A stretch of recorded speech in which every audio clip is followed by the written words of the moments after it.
à toutes et à tous mes fratés, j'espère que vous allez bien.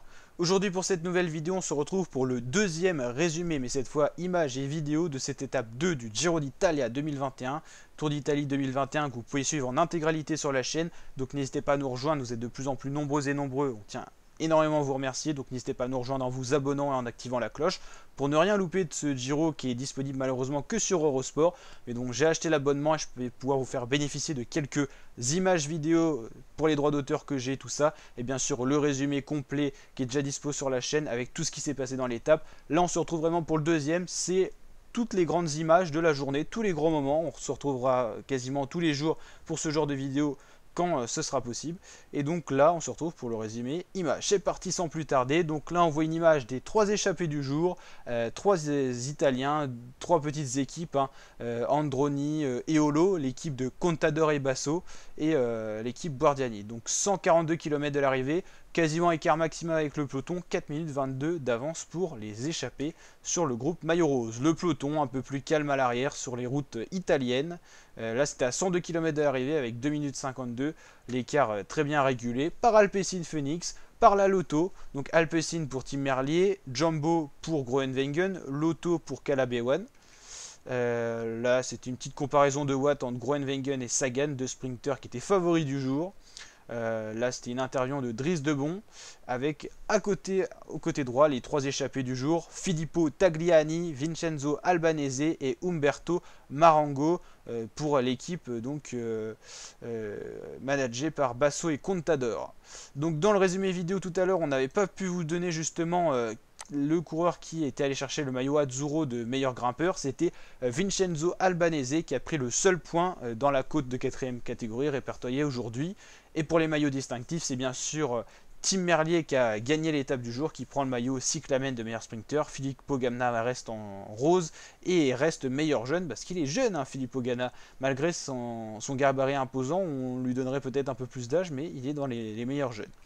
On continue les images du jour avec toujours les trois échappés avec le maillot assez visible, hein, pour cette petite équipe italienne, hein, la Guardiani.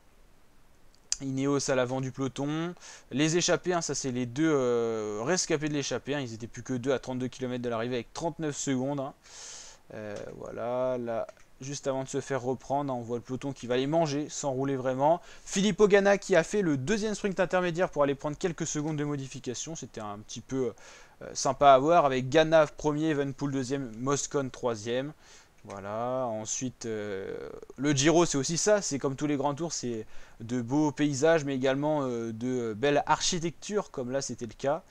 Voilà, bien sûr, saluer aussi les personnels au bord de route qui permettent d'éviter toute chute. Hein. Il n'y a pas de chute aujourd'hui, enfin une seule chute je crois.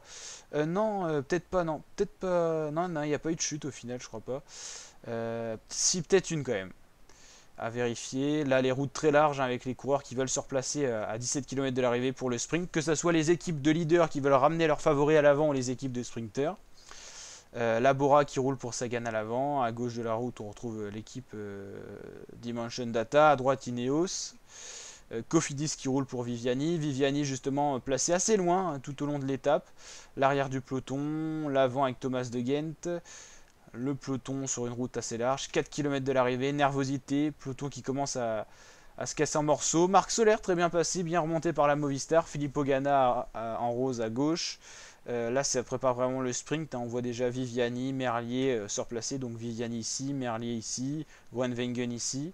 Voilà, Sagan peut-être un peu plus loin. Alors là, je pourrais pas vous distinguer. On a Dani Haus ici. Ah oui, Sagan, il serait plus là.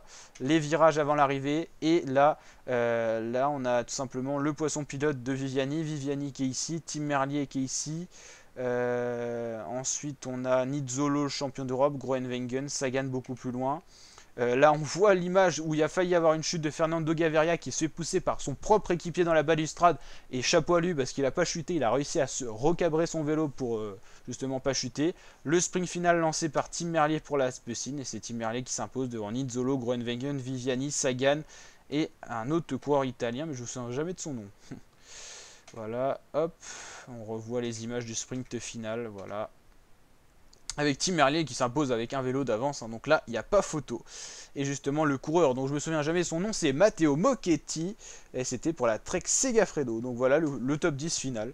Donc si vous aimez bien ce genre de contenu, n'hésitez pas à vous abonner, liker et surtout partager pour tout simplement me dire si vous aimez bien. Donc voilà, et puis on essaye de suivre ça avec vous pour vous régaler tous les jours ma team. Donc n'hésitez pas à nous rejoindre tout simplement, la team Kiffer. On est là pour kiffer ensemble les grands événements de cyclisme, que ce soit Giro, Tour de France et Vuelta, qu'on suit en intégralité sur la chaîne.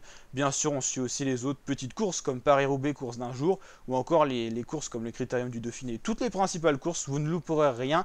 Et vous aurez également l'Euro 2021 de foot sur la chaîne. Donc on va tout exploser cette année et on compte sur vous pour nous rejoindre. Allez, ciao les fratés!